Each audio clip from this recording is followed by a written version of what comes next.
जय सिया राम दोस्तों। तो आज हम बात करने वाले हैं संकष्टी चतुर्थी व्रत के बारे में। जैसा कि इसका नाम है संकष्टी चतुर्थी, यानी कि संकटों को दूर करने वाली चतुर्थी। वैसे तो संकष्टी चतुर्थी हर महीने ही आती है, लेकिन माघ मास में आने वाली चतुर्थी का सबसे ज़्यादा महत्व हमारे शास्त्रों में बताया गया है, जिसे सकट चौथ और तिल चौथ के नाम से भी जाना जाता है। तो आज हम जानेंगे इसी व्रत के बारे में कि ये क्यों रखा जाता है, कब आ रहा है, इसकी पूजन विधि क्या है, मुहूर्त क्या रहेगा, क्यों इस दिन पर चंद्र दर्शन करना इतना ज़्यादा महत्व रखता है और क्यों ही स्त्रियां इसको रखती हैं। तो इन सब के बारे में भी हम जानेंगे। तो अभी इस टॉपिक को स्टार्ट करते हैं। संकष्टी चतुर्थी व्रत को आप सकट चौथ के अलावा संकष्टी चतुर्थी, तिलकुट या माघ चतुर्थी आदि नामों से भी जाना जाता है। साल 2024 में सकट चौथ का जो व्रत है वो 29 जनवरी 2024 को रखा जाएगा। बहुत से लोग इसको तिलकुट के चौथ के नाम से भी जानते हैं। इस दिन माताएं अपनी जो स्त्रियां होती हैं वो अपनी संतान की लंबी आयु के लिए निर्जला व्रत रखती हैं और शाम में चंद्रमा को अर्घ देकर ही अपना व्रत खोलती हैं। इस दिन भगवान गणेश की पूजा की जाती है। ऐसी मान्यता है कि जो भी व्यक्ति सकट चौथ पर भगवान गणेश की सच्चे मन से पूजा आराधना करते हैं उसे उसके सभी पापों से मुक्ति मिल जाती है। तो आइए जानते हैं कि संकष्टी चतुर्थी व्रत कब से लग रहा है, मुहूर्त क्या है। तो जो चतुर्थी तिथि का आरंभ है वो होने वाला है 29 जनवरी 2024 की सुबह 6:10 से 30 जनवरी 2024 को सुबह 8:54 तक चतुर्थी जो है तिथि रहने वाली है। संकष्टी चतुर्थी की जो पूजा में जो है रात के समय पर चंद्रमा को अर्घ देने का बड़ा महत्व बताया गया है। उसके बिना व्रत और पूजा नहीं होती है। इस वजह से सकट चतुर्थी जो है तिथि वो चंद्रोदय में मनाई जाती है। इस आधार पर जो सकट चौथ है वो 29 जनवरी 2024 को ही मनाना चाहिए और उसी दिन ही ये पड़ने वाली है। यह सकट चौथ की जो सही तारीख रहेगी 29 जनवरी 2024, क्योंकि 29 जनवरी 2024 को ही चतुर्थी तिथि में चंद्र का उदय होगा। जबकि अगर 30 जनवरी अगर हम उदया तिथि देखें तो 8:54 के बाद से पंचमी तिथि लग जाएगी। तो जो कहा जाता है कि चतुर्थी जो चंद्र दर्शन होता है वो चतुर्थी तिथि में ही करना चाहिए। तो इसलिए 29 जनवरी 2024 को ही सकट चौथ मनाई जाएगी। अब 29 जनवरी को 3 शुभ मुहूर्त पड़ रहे हैं जब जब आप जो गणेश जी की पूजा आराधना है वो कर सकते हैं। तो पहला जो मुहूर्त है वो है अमृत, जो कि सर्वोत्तम कहा जाता है। ये होने वाला है सुबह 7:11 से शुरू होकर के 8:32 तक रहेगा। वही जो शुभ मुहूर्त रहने वाला है वो है सुबह 9:43 से सुबह के 11:14 तक रहेगा। और वहीं अगर जो लोग शाम को पूजा करेंगे तो उनके लिए जो मुहूर्त रहेगा वो 4:37 से शाम को 7:37 तक का रहने वाला है। अब मैं आपको चंद्रोदय का समय भी बता देती हूँ कि माघ मास की संकट चतुर्थी के दिन चंद्रोदय जो है वो रात को 9:10 पर उदित होगा। तो चंद्रमा उदित होने के बाद ही आप अपना जो है व्रत खोल सकते हैं और अपना पारण भी कर सकते हैं। तो सकट चौथ में जो है भगवान गणेश जी की पूजा आराधना की जाती है। इस दिन महिलाएं अपनी संतान की लंबी आयु और खुशहाल जीवन के लिए व्रत रखती हैं। कहते हैं इस व्रत को करने से बच्चे के जीवन की सारी परेशानियां दूर हो जाती हैं।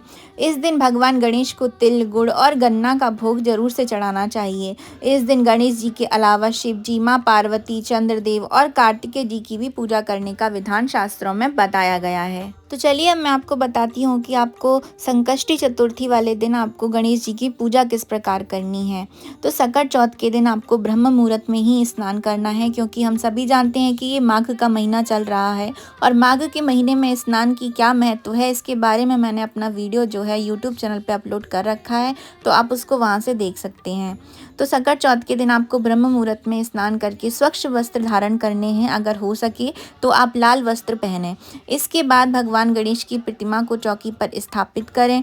शाम के समय पर यदि आप सुबह के समय पर पूजा करना चाहते हैं तो आप सुबह कर सकते हैं, अन्यथा आप शाम को पूजा करना चाहें तो आप शाम को भी पूजा कर सकते हैं।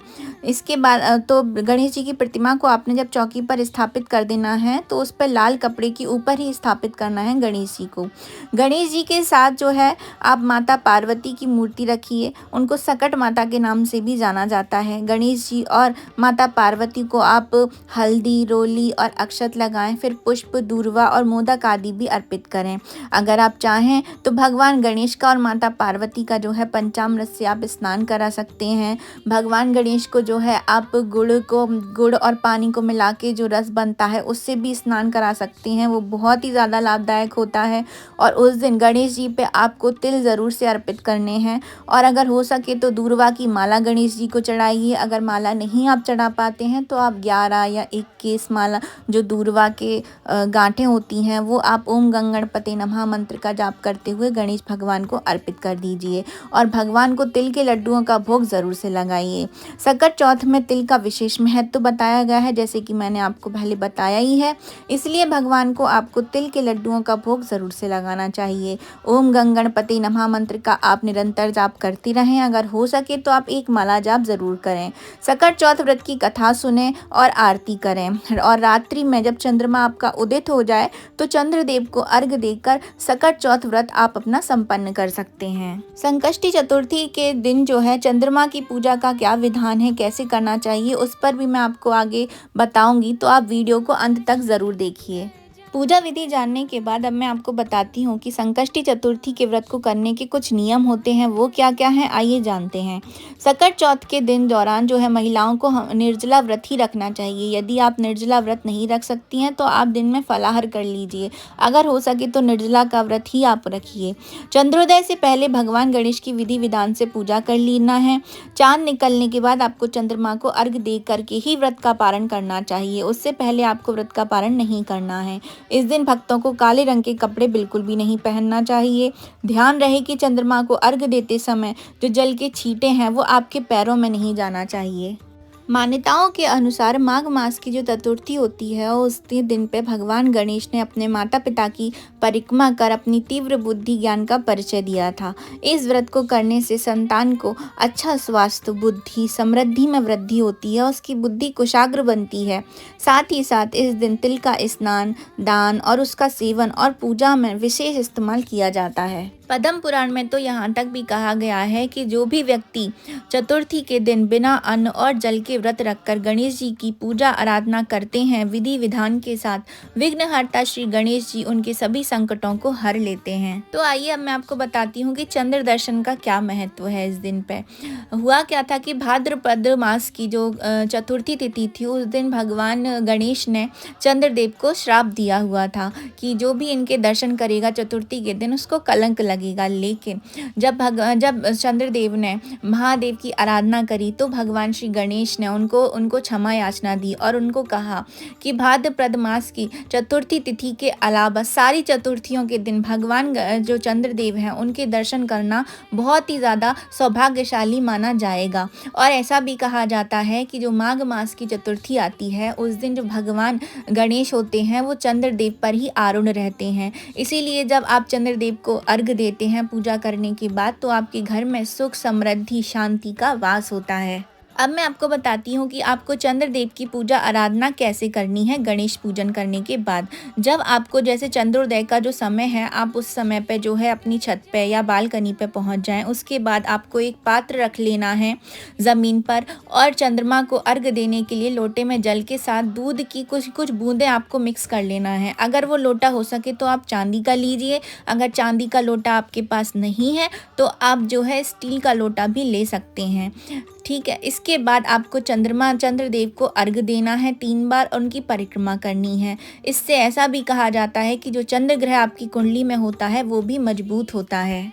गणेश चतुर्थी का व्रत जो स्त्रियां हैं वो अपनी संतान के लिए रखती हैं, लेकिन क्या आप जानते हैं कि जो दंपति निसंतान होते हैं अगर वो स्त्रियां भी गणेश चतुर्थी का व्रत निर्जर और भगवान गणेश की विधि विधान के साथ आराधना करती हैं तो उनको शीघ्र अतिशीघ्र संतान की प्राप्ति भी होती है। तो आइए उसी से रिलेटेड आज मैं आपको कुछ उपाय बताने वाली हूँ। तो संतान की उन्नति के लिए आपको क्या करना है, भगवान गणेश को संतान के हाथ से दूर्वा और लड्डू अर्पित करवाएं। इसके बाद अपनी संतान से ओम गणपते नमः मंत्र का जाप करवाएं। उनके साथ आप बैठकर स्वयं भी इस मंत्र का जाप करें। फिर प्रसाद का लड्डू संतान को भी खाने को दे दें। संतान की सेहत के लिए गणेश जी के सामने घी का चौमुखा दीपक जलाएं, गणेश जी को बेलपत्र चढ़ाएं, लड्डू का भोग लगाएं, गणेश जी के सामने बैठकर वक्रतुंडाय हुम का 108 बार जाप करें। अगर उपाय संतान करे तो सबसे ज़्यादा अच्छे रिजल्ट आपको देखने को यहाँ पर मिलते हैं। धन लाभ के लिए पीले रंग के भगवान गणेश की आराधना करें करें, गणपति को दूर्वा की माला अर्पित करें और लड्डुओं का भोग लगाएं। फिर उसी मंत्र का आपको जाप करना है, वक्रतुंडाय हुम मंत्र का जाप करना है और धन लाभ के लिए प्रार्थना करनी है। फिर उसके बाद दूबा की जो माला आपने गणेश जी को चढ़ा रखी है वो अपने पास आपको सुरक्षित रख लेनी है। तो ये उपाय आप कर सकते हैं गणेश चतुर्थी वाले दिन। अब मैं आपको बताती हूँ कि जिन लोगों को संतान प्राप्ति करनी है उनको क्या पढ़ना चाहिए। अगर वो चाहें तो आप गणेश चालीसा का पाठ कर सकते हैं, यदि आप चाहें तो अथर्वशीष का भी पाठ कर सकते हैं। और एक सबसे जो बेहतरीन उपाय मैं आपको आज बताने वाली हूँ वो है संतान गणपति स्तोत्र का पाठ। जी हाँ, इसका जो पाठ है, जो स्तोत्र है, ये मैं आपको डिस्क्रिप्शन बॉक्स में नीचे दे दूँगी, तो आप उसको वहाँ से पढ़ सकते हैं। और अभी हम जानेंगे कि संतान गणपति स्तोत्र को पाठ करने से क्या क्या लाभ आपको प्राप्त हो सकते हैं। तो संतान गणपति स्तोत्र के पाठ से आपको तेजस्वी संतान की प्राप्ति होती है। इस स्तोत्र के पाठ से आपकी संतान का जीवन हमेशा सुखमय बीतता है। इस स्तोत्र के पाठ से आपकी संतान को कभी भी असाध्य रोग नहीं घेर पाते हैं। आपकी संतान की जो बुद्धि है वो तीव्र और कुशाग्र होती है, बिल्कुल गणेश जी की जैसे। गणेश जी की कृपा आप पर हमेशा बनी रहती है यदि आप इस स्तोत्र का पाठ करते हैं तो। आपकी संतान बलशाली बनती है तथा निडर बनती है। गणपति स्तोत्र के पाठ से आपकी संतान को जीवन में अपार सफलताएं प्राप्त होती हैं। संतान गणपति स्तोत्र के पाठ से आपकी संतान का व्यक्तित्व तेजस्वी बनता है और समाज में उसको मान सम्मान की भी प्राप्ति हो जाती है। तो आप सभी को संतान गणपति स्तोत्र का पाठ स्वयं भी करना चाहिए। अगर आप चाहें तो आप अपने बच्चों से भी इस स्तोत्र का पाठ करवा सकते हैं। और जो लोग निसंतान दंपति हैं और अगर वो इसका पाठ कर सकते हैं तो उनको बहुत ही तेजस्वी पुत्रों की प्राप्ति होती है। तो अब हमने आपको ये बता दिया कि संतान गणपति स्तोत्र के क्या क्या लाभ हो सकते हैं। अब मैं आपको बताती हूँ कि इस व्रत के पारण के नियम क्या हैं। जी हाँ, जब भी हम कोई व्रत करते हैं, यदि उसका हम पारण के नियम फॉलो नहीं करते हैं तो उस व्रत को जो है संपूर्ण नहीं माना जाता है।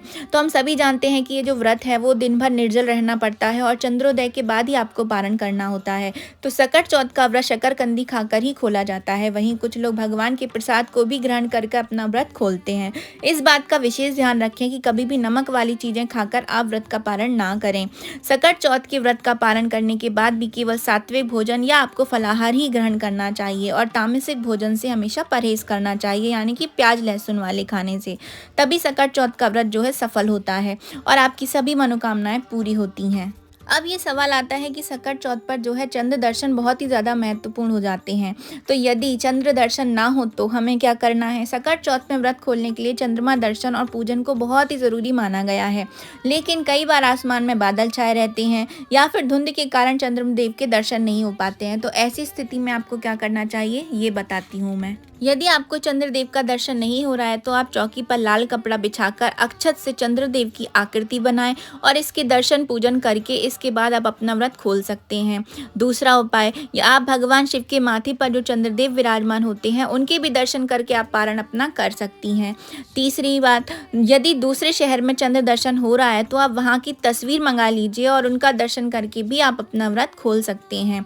यदि इन सब में से आप कुछ नहीं कर पा रहे हैं तो यह सब के कारण भी संभव अगर आपका नहीं हो पा रहा है तो आप बड़े बुजुर्गों का आशीर्वाद लेकर भी अपना व्रत खोल सकते हैं। इससे भी आपको कोई दोष नहीं लगेगा।